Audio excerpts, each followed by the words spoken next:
Hi everyone, ನಾನು ನಿಮ್ಮ ಸಂದರ್ಶಿನಿ ಸ್ವಾಮಿ. ನಾನು ನಿನಗೆ ನೀ ಹೆನಗೆ ಕಥೆಯ ಮುಂದುವರಿದ ಭಾಗ. ಅದಕ್ಕೂ ಮೊದಲು ನನ್ನ ಕಥೆಗಳು ನಿಮಗೆ ಇಷ್ಟವಾಗಿದ್ದರೆ ತಪ್ಪದೆ ಕಮೆಂಟ್ ಮಾಡಿ, ಲೈಕ್ ಮಾಡಿ, ಶೇರ್ ಮಾಡಿ. ಹಾಗೆ ನನ್ನ ಚಾನಲ್ಗೆ ಹೊಸಬರಿದ್ದರೆ ಸಬ್ಸ್ಕ್ರೈಬ್ ಆಗಿ ಪಕ್ಕದಲ್ಲಿರುವ ಬೆಲ್ಲೈಕನ್ನ ಕ್ಲಿಕ್ ಮಾಡಿ. ಇದರಿಂದ ನನ್ನೆಲ್ಲ ಕಥೆಗಳ ನೋಟಿಫಿಕೇಷನ್ ನಿಮಗೆ ಸಿಗುತ್ತೆ. ಸೊ ಬನ್ನಿ, ಕಥೆಯ ಮುಂದುವರಿದ ಭಾಗನ ನೋಡೋಣ. ಎಪಿಸೋಡ್ 69. ಇಂದಿನ ಸಂಚಿಕೆಯಲ್ಲಿ ಅಗಸ್ತ್ಯ ಲಾರೆನ್ಸ್ ಫೋನ್ನಲ್ಲಿ ಗಂಭೀರವಾಗಿ ಕೇಳಿಕೊಳ್ಳೋದು ನೋಡಿನೇ ಏನಾಯಿತು, ಏನಾದರೂ ಪ್ರಾಬ್ಲಮ್ ಇದೆಯಾ ಎಂದ. ಲಾರೆನ್ಸ್, ಅಮರ್ಗೆ ನೀನೇ ಹ್ಯಾಡ್ ಮಾಡೋಲ್ಲ ಅನ್ನೋದು ಗೊತ್ತಾಗಿದೆ, ಅದಕ್ಕೆ ಎಂದು ಮಾತು ನಿಲ್ಲಿಸಿದ್ರೆ ಅಗಸ್ತ್ಯ ದವಡೆ ಬಿಗಿದು, ಅವನ ಹ್ಯಾಡ್ಗೆ ಬೇಕು ಅಂತ ನಾನು ಹೋಗಿಲ್ಲ, ನನ್ನ ಹೆಂಡತಿ ಕಷ್ಟ ಕಳೆಯೋಕೆ ನಾನು ಹೋಗಿದ್ದು ಎಂದವನಿಗೆ ಕಿಂದು ನೆನಪಾಗಿ ಕಿಂದು ಇಂದು ಇಂದುಗೆ ಅಮ್ಮನಿಗೆ ಹೀಗಾಗಿರೋ ವಿಷಯ ತಿಳಿಸ್ಬೇಕು ಎಂದು ತನ್ನ ಫೋನ್ ತೆಗೆದು ಇಂದುಗೆ ಕಾಲ್ ಮಾಡ್ದ. ಮುಂದೆ ಅಗಸ್ತ್ಯ ಇಂದುಗೆ ಡಯಲ್ ಮಾಡಿದ್ರೆ ಲಾರೆನ್ಸ್, ಶೂಸ್ ಇಲ್ಲ ಅಗಸ್ತ್ಯ, ಇಂದು ಕಾಲ್ ರಿಸೀವ್ ಮಾಡ್ತಿಲ್ಲ ಎಂದ. ಅಗಸ್ತ್ಯ ತುಸು ಉಪ್ಪು ಕಂಟಿಕೆ ನೋಡಿದ್ರೆ, ನಾನು ಆಗಲೇ ಕಾಲ್ ಮಾಡಿದೆ, ಯಾಕೆ ಡಿಸ್ಟರ್ಬ್ ಮಾಡ್ತೀರಾ, ಯಾರ ಜೊತೆ ಮಾತಾಡೋ ಇಂಟ್ರೆಸ್ಟ್ ಇಲ್ಲ ಅಂದರು ಎಂದ. ಅಗಸ್ತ್ಯ ಇನ್ನು ಶಾಕ್ನಿಂದ ನೋಡ್ತಾ, ಏನು ಮಾತಾಡಲ್ಲ ಅಂತ ಹೇಳಿದ್ಲ, ಯಾಕೆ ಎಂದು ತುಸು ಬೇಸರದಲ್ಲೇ ಇದ್ರೂ ಕೋಪ ಕೂಡ ಇದೆ. ನಾನೇ ಹೋಗ್ತೀನಿ ಎಂದವನನ್ನು ತಡೆದ ಲಾರೆನ್ಸ್, ಮೊದಲು ನಿಮ್ಮ ಅಕ್ಕ ಭಾವನಿಗೆ ಕಾಲ್ ಮಾಡು, ಅವರಾದರೂ ಬಂದು ನೋಡಲಿ, ಆಮೇಲೆ ಇಂದು ಬಗ್ಗೆ ಯೋಚಿಸೋಣ ಎಂದರು. ಅಗಸ್ತ್ಯ ಎಸ್ ಎಂದು ತನ್ನ ಅಕ್ಕನಿಗೆ ಕಾಲ್ ಮಾಡಿ ವಿಷಯ ತಿಳಿಸ್ದ. ದೀಪ ಅಳುತ್ತಾ ಹೀಗಲೇ ಬರ್ತೀನಿ ಎಂದಳು. ಕಾಲ್ ಕಟ್ ಮಾಡಿದ ಅಗಸ್ತ್ಯನ ಮನಸ್ಸು ಒಂದು ಕಡೆ ತಾಯಿ ಕಡೆ ಇದ್ದರೆ ಇನ್ನೊಂದು ಕಡೆ ತನ್ನವಳ ಕಡೆ ಇದೆ. ಎಲ್ಲಿ ಅವಳ ಮನಸ್ಸನ್ನು ಕೆಡಿಸಿ ತನ್ನಿಂದ ದೂರ ಮಾಡ್ತಾರೋ ಆ ಚೌಧರಿ ಫ್ಯಾಮಿಲಿ ಈಗಾಗಲೇ ತನ್ನ ಜೀವನದಿಂದ ಒಂದು ಹುಡುಗಿನ ಕಿತ್ಕೊಂಡಿದೆ. ಈಗ ಮತ್ತೊಮ್ಮೆ ಇವಳನ್ನು ಕಿತ್ಕೊಳ್ಳೋ ಪ್ಲ್ಯಾನ್ ಮಾಡುತ್ತಿದ್ದಾರಾ ಎಂದು ಯೋಚಿಸಿದ ಅಗಸ್ತ್ಯನಿಗೆ ಹುಳುಗಳಿಗೆ ಭಯ ಹುಟ್ಟಿದೆ. ಅರ್ಧ ಗಂಟೆ ಬಳಿಕ ದಿವಾಲಿ, ದೀಪಕ್ ಆ್ಯಂಡ್ ಅವರ ಫ್ಯಾಮಿಲಿ ಅಲ್ಲಿಗೆ ಬರ್ತಾರೆ ಸ್ವರ್ಣ ಅವ್ರನ್ನ ನೋಡೋಕ್ಕೆ. ಅಗಸ್ತ್ಯ ಇಷ್ಟು ವರ್ಷದಲ್ಲಿ ಮೊದಲ ಬಾರಿಗೆ ತನ್ನ ಅಕ್ಕನನ್ನು ಒಬ್ಬ ಗೃಹಿಣಿ ರೀತಿ ನೋಡಿ ಸಂತೋಷ ಆಯಿತು. ಮೈ ತುಂಬ ಸೀರೆ, ಹಣೆ ತುಂಬ ಕುಂಕುಮ, ಕೈ ತುಂಬ ಬಳೆ, ಕಾಲಿಗೆ ಗೆಜ್ಜೆ, ಕಾಲುಂಗುರ, ಹೀಗೆ ತನ್ನ ತಾಯಿ ಹೇಗೆ ಅಕ್ಕನನ್ನು ನೋಡಬೇಕು ಎಂದು ಆಸೆ ಪಟ್ಟಿದ್ರು ಅದೇ ರೂಪದಲ್ಲಿ ಈಗ ಅವನ ಕಣ್ಣ ಮುಂದೆ ನಿಂತಿದ್ದಾಳೆ ದೀಪಾಲಿ. ಅಗಸ್ತ್ಯ ಕಣ್ಣು ತುಂಬಿ ನಿಂತ ಹುಡುಗನನ್ನು ದೀಪಾಲಿ ಮತ್ತವರ ಫ್ಯಾಮಿಲಿ ಸಮಾಧಾನ ಮಾಡಿ ಏನೂ ಆಗಲ್ಲ ಎಂದು ಧೈರ್ಯ ತುಂಬಿದ್ರು. ದೀಪಾಲಿಗೆ ಒಮ್ಮೆ ತನ್ನ ತಾಯಿಯ ನೋಡುವ ಆಸೆ. ಸೀದಾ ತನ್ನಮ್ಮ ಮಲಗಿದ್ದ ರೂಮ್ಗೆ ಹೋದವಳು ತನ್ನ ತಾಯಿ ಯಾವುದೇ ಚಲನೆ ಇಲ್ಲದೆ ಮಲಗಿದಿರೋದು ನೋಡಿ ಕಣ್ಣು ತುಂಬಿ ಬಂತು. ದೀಪಾಲಿ ತನ್ನ ಅತ್ತೆ ಮನೆಗೆ ಹೋದ ಮೇಲೆ ತನ್ನ ತಾಯಿ ಬೆಲೆ ಚೆನ್ನಾಗಿ ಗೊತ್ತಾಗಿತ್ತು. ಅವಳ ಸಂಕಟ, ನೋವು, ಹತಾಶೆ ಈಗ ತಾನು ತವರು ತೊರೆದು ಗಂಡನ ಮನೆಗೆ ಹೋದಾಗ ತಿಳಿದಿತ್ತು. ತನ್ನವರ ಪ್ರೀತಿ ಪಡೆಯೋಕೆ ಕೈ ಸುಟ್ಕೊಂಡು ಅಡುಗೆ ಮಾಡುವಾಗ ತಿಂದು ಚೆನ್ನಾಗಿ ಇಲ್ಲದೆ ಇದ್ದರೂ ಮುಂದೆ ಸರಿಯಾಗುತ್ತೆ ಎಂದು ಅನುಸರಿಸಿಕೊಂಡು ಹೋಗುವುದರ ಜೊತೆಗೆ ನಿನ್ನಮ್ಮಂತರ ನೀನು ಕಲಿತೀಯ ಎನ್ನುವ ತನ್ನ ಅತ್ತೆಯ ಮಾತು ಆಗಾಗ ತನ್ನ ತಾಯಿ ಸ್ವರ್ಣ ಅವರನ್ನ ನೆನಪಿಸ್ತಿತ್ತು. ಆದರೂ ಮನದಲ್ಲಿ ಇದ್ದ ಆಟ ಅವಳನ್ನು ತನ್ನ ತಾಯಿ ಬಳಿ ಬರೋಕೆ ಬಿಡಲಿಲ್ಲ. ಆದರೆ ಈಗ ತನ್ನ ತಾಯಿ ಯಾವಾಗಲೂ ಬಯಸೋ ಥರ ತನ್ನ ಒಡಲಲ್ಲಿ ಕೂಡ ತನ್ನ ಮಗು ಚಿಗುರೋದು ಈಗ ತಾನೇ ತಿಳಿದಿತ್ತು. ಒಂದು ರಜೆ ದಿನ ಎಲ್ಲರೂ ಹೋಗಿ ತನ್ನ ತಾಯಿ ಜೊತೆ ಮಾತಾಡಿ ತಾನು ಕೂಡ ತಾಯಿಯಾಗುವ ಸಂತಸದ ವಿಷಯ ಹೇಳೋಕ್ಕೆ ಪ್ಲಾನ್ ಮಾಡಿದ್ರು. ಆದರೆ ವಿಧಿಯಾಟ ಬೇರೆಯೇ ಇತ್ತು. ಈಗ ಎಲ್ಲ ನೆನೆದು ತನ್ನ ತಾಯಿ ಕೈ ಹಿಡಿದು ನೋಡಿದ್ಲು. ಚಿಕ್ಕ ವಯಸ್ಸಲ್ಲಿ ದೀಪಾ, ಅಮ್ಮ ಅಂದು ಮಗಳೇ, ಅದೇನದು ಮಮ್ಮಿ, ಮಾಮ್ ಅಂತ್ಯ ಎಂದು ಸ್ವರ್ಣ ಅವರು ಹೇಳಿದರು.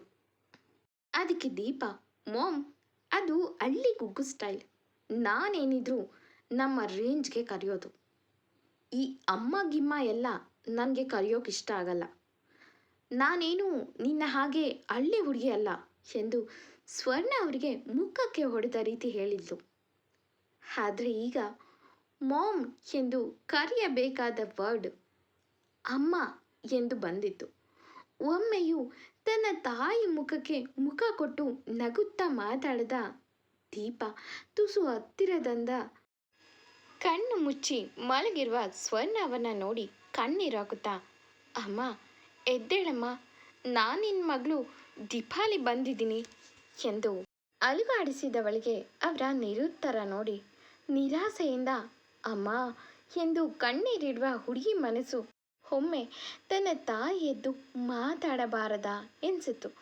ಯಾವಾಗಲೂ ಕಟು ಮಾತು ಆಡುವ ಅದರಲ್ಲಿ ಇದ್ದ ಕಾಳಜಿ ಪ್ರೀತಿ ತಿಳಿಲಿಲ್ಲ. ಆದರೆ ಈಗ ತಿಳಿದಿದೆ.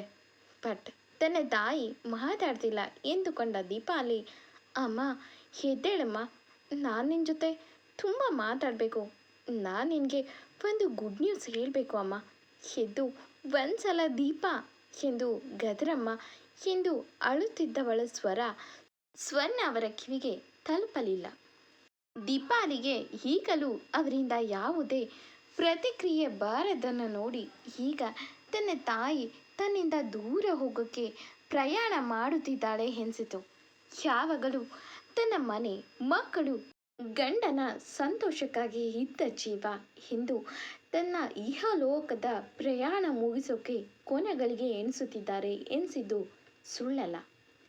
ದೀಪ ಎಷ್ಟೊತ್ತಾದರೂ ಹೊರಗೆ ಬಾರದೇ ಇದ್ದಾಗ ಅಗಸ್ತ್ಯ ಹೊಳಗೋಗಿ ನೋಡಿದ್ರೆ ತನ್ನಕ್ಕ ಎದ್ದೇಳಮ್ಮ ಎಂದು ತನ್ನ ತಾಯಿಯ ಎದೆ ಮೇಲೆ ತಲೆ ಇಟ್ಟು ಅಳೋದು ನೋಡಿದವನಿಗೆ ಆಶ್ಚರ್ಯದ ಜೊತೆಗೆ ತನ್ನಮ್ಮ ಇದನ್ನು ನೋಡಬೇಕಿತ್ತು ಎನ್ನುವ ದುಃಖ ಜಾಸ್ತಿ ಆಯಿತು. ಅಗಸ್ತ್ಯ ತನ್ನ ಕಣ್ಣು ಒರೆಸಿ ಅಕ್ಕ ಎಂದು ಅವಳನ್ನು ಹೊರಗೆ ಕರ್ಕೊಂಡು ಬಂದರೆ ದೀಪ ಏನೋ ಇದೆಲ್ಲ, ಅಮ್ಮನಿಗೆ ಯಾಕೀಗಾಯಿತು ಎಂದು ಕೇಳಲು ಅಳುತ್ತಾ. ಅಗಸ್ತ್ಯನಿಗೆ ಗಂಟಲಿನಿಂದ ಸ್ವರ ಹೊರಗೆ ಬರಲಿಲ್ಲ. ತನ್ನಿಂದ ತನ್ನ ತಾಯಿ ಈಗ ಇಂಥ ಪರಿಸ್ಥಿತಿನಲ್ಲಿ ತಲುಪಿದ್ದಾಳೆ ಎಂದು ಹೇಗೆ ತಾನೇ ಹೇಳಿಯಾನು?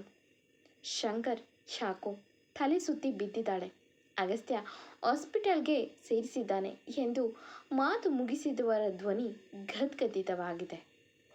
ಸ್ವಲ್ಪ ಸುಧಾರಿಸಿದ ದೀಪ ಮೆಲ್ಲಗೆ ಅಗಸ್ತ್ಯ ಹಿಂದೂ ಎಲ್ಲಿ ಎಂದಳು.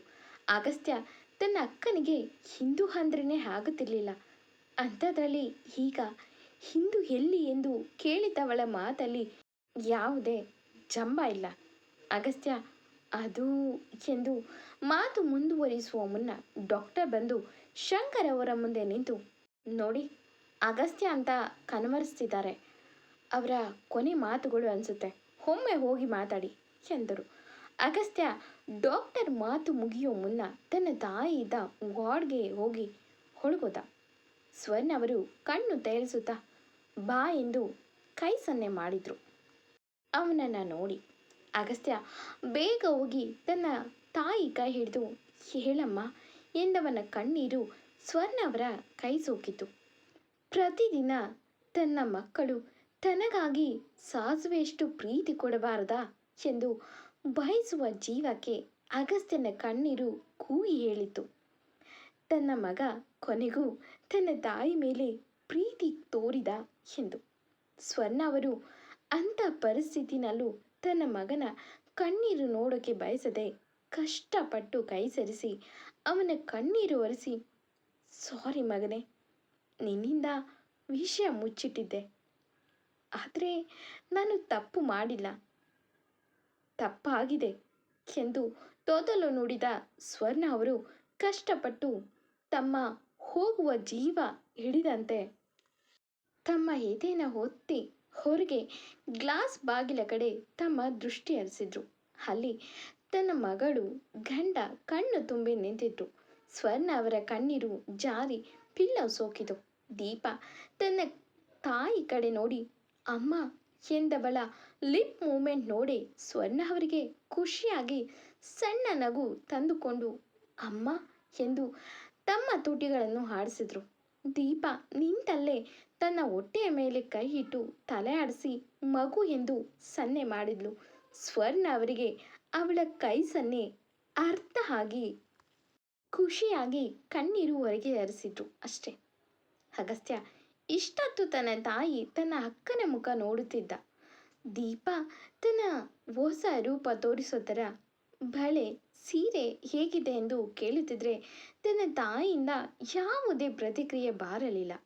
ಅಗಸ್ತ್ಯ ತುಸು ಗಾಬರಿಯಲ್ಲಿ ಅಮ್ಮ ಅಮ್ಮ ಎಂದು ತನ್ನ ತಾಯಿಯ ಮಗನ ಬೊಗಸಲ್ಲಿ ಹಿಡಿದು ತನ್ನ ಕಡೆ ತಿರುಗಿಸ್ಕೊಂಡ್ರೆ ಸ್ವರ್ಣ ಅವರ ಮುಖದಲ್ಲಿ ನಗು ತುಂಬಿದೆ. ಮತ್ಯಾವುದೇ ಮೂಮೆಂಟ್ ಇಲ್ಲ. ಅಗಸ್ತ್ಯ ಅಮ್ಮ ಅಮ್ಮ ಎಂದು ಆತಂಕದಲ್ಲಿ ಕರೆಯುತ್ತಿದ್ದನ್ನ ನೋಡಿದ ಶಂಕರ್ ದೀಪಕ್ ಒಳಗೆ ಓಡಿ ಬಂದು ನೋಡೋದರೊಳಗೆ ಸ್ವರ್ಣ ಅವರು ನಗು ನಗುತ್ತಾ ತಮ್ಮ ಕೊನೆಯುಸಿರು ಎಳೆದಿದ್ರು. ಅಲ್ಲಿದ್ದವರೆಲ್ಲ ಒಮ್ಮೆಲೆ ಜೋರಾಗಿ ಎಳೆತಾರೆ. ಶಂಕರ್ ಅವರ ಉಸಿರು ನಿಂತಂತೆ ಭಾಸವಾಗಿ ಕೆಳಗೆ ಕುಸಿದ್ರೆ ದೀಪಕ್ ಶಂಕರ್ ಅವರನ್ನ ಮವ ಎಂದು ಬಿಗಿದು ಹಿಡಿದು ಸಮಾಧಾನ ಮಾಡ್ತಾನೆ. ಅಗಸ್ತ್ಯನಿಗೆ ಒಂದು ಸೆಕೆಂಡು ತನ್ನ ತಾಯಿ ಈ ಭೂಮಿ ಮೇಲೆ ಇಲ್ಲ ಎನ್ನುವ ಸತ್ಯ ಅರಗಿಸ್ಕೊಳ್ಳೋಕ್ಕೆ ಆಗದೆ ಎಲ್ಲರನ್ನ ನೋಡಿ ತಾನು ಸುಮ್ಮನೆ ಎದ್ದು ನಿಂತರೆ ದೀಪಾಲಿ ದುಃಖ ಏಳತೀರದು. ಈ ಸಮಯದಲ್ಲಿ ತನ್ನ ತಾಯಿ ಜೊತೆಗೆ ಇರಬೇಕು ಎಂದು ಬಯಸಿದವಳು ಈಗ ಅಂಥ ತಾಯಿನ ಮಣ್ಣಲ್ಲಿ ಮಲಗಿಸ್ಬೇಕು ಎಂದು ನೆನೆದವಳು ದುಃಖ ತಡೆಯಲಾರದೆ ಕುಸಿದು ಬಿದ್ದವಳು ಪ್ರಜ್ಞೆ ಕಳ್ಕೊಂಡ್ಳು. ದೀಪಕ್ ಅಪ್ಪ ಅಮ್ಮ ಬಂದರು. ದೀಪಾಲಿನ ಹಿಡಿದು ಡಾಕ್ಟರ್ನ ಕರೆದ್ರು. ಅಗಸ್ತ್ಯ ಮಾತ್ರ ಯಾವುದಕ್ಕೂ ರೆಸ್ಪಾನ್ಸ್ ಮಾಡುತ್ತಿಲ್ಲ. ತಟಸ್ಥವಾಗಿ ನಿಂತಿದ್ದಾನೆ, ತನ್ನ ತಾಯಿನೇ ನೋಡುತ್ತಾ. ಕೊನೆಯದಾಗಿ ನನ್ನದೊಂದು ರಿಕ್ವೆಸ್ಟ್, ಇದ್ದಾಗಲೇ ತಂದೆ ತಾಯಿ ಜೊತೆ ಖುಷಿಯಾಗಿರಿ. ಅವ್ರು ಹೋದ್ಮೇಲೆ ಆ ಸ್ಥಾನನ ಇನ್ನೊಬ್ರು ಕೊಡಲಾರರು. ಮತ್ತೊಮ್ಮೆ ನಿಮ್ಮ ತಾಯಿ ಗರ್ಭದಲ್ಲಿ ಹುಟ್ಟಲಾಗುವುದಿಲ್ಲ. ತನ್ನ ಸುಖಕ್ಕಿಂತ ತನ್ನ ಮಕ್ಕಳೇ ಹೆಚ್ಚು ಎಂದು ಬದುಕಿದ ತಾಯಿ ಮನಸ್ಸನ್ನು ನೋಯಿಸಬೇಡಿ. ಒಮ್ಮೆ ಕಳ್ಕೊಂಡ್ಮೇಲೆ ಮತ್ತೆ ಬರಲ್ಲ. ಇರುವ ತನಕ ತನ್ನ ಕೈಯಲ್ಲಿ ಆದಷ್ಟು ಖುಷಿಯಾಗಿದೆ. ಅದೇ ನೀವು ಅವ್ರಿಗೆ ಕೊಡುವ ಉಡುಗೊರೆ. ಎಂದಿನಂತೆ ಕತೆ ಮುಂದುವರಿಯೋದು. ಈ ಕತೆ ನಿಮಗೆ ಇಷ್ಟವಾಗಿದ್ದರೆ ತಪ್ಪದೆ ಕಮೆಂಟ್ ಮಾಡಿ, ಲೈಕ್ ಮಾಡಿ, ಶೇರ್ ಮಾಡಿ. Thank you for watching.